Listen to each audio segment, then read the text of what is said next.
L-Awċin itteħdilhom l-uniku sptar ġenerali li kellhom, iżda minflok jieħu azzjoni, il-Gvern ħallihom jagħmlu kummerċ minn fuq dar il-poplu Malti u Awċin. Iddikjara dan il-kelli mal-Għawdex Chris Sajd li f'konferenza tal-aħbarijiet quddiem l-Isptar Ġenerali ta' Għawdex elenka noqqasijiet ta' Vitals Global Healthcare u l-inazzjoni tal-Gvern.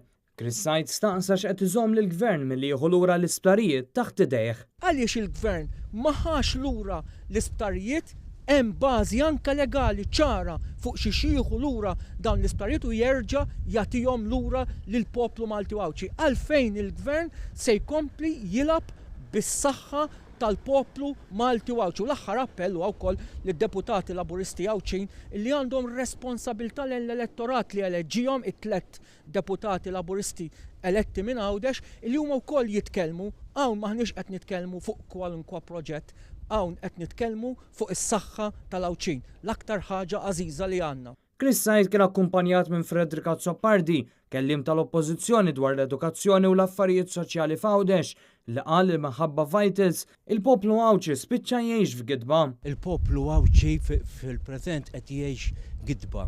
Għandna gvern li qabel l-elezzjoni tal-2013 meta kien għadu fl-oppożizzjoni kien diġà beda jaħseb biex l-Isptar Ġenerali ta' Għawdex jinbigħ.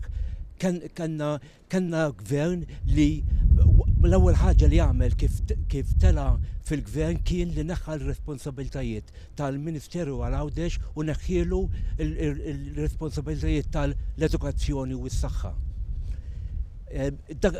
Wara li għamel dan, inqala ħafna nkwiet u bdejna nisemgħu li Barts beda li il-Gvern beda jinnegozja mal-Vitals biex ibeħħ il-Valt. Aħna bħala oppożizzjoni mal-ewwel konna xettiċi ħafna dwar dan il-beħ.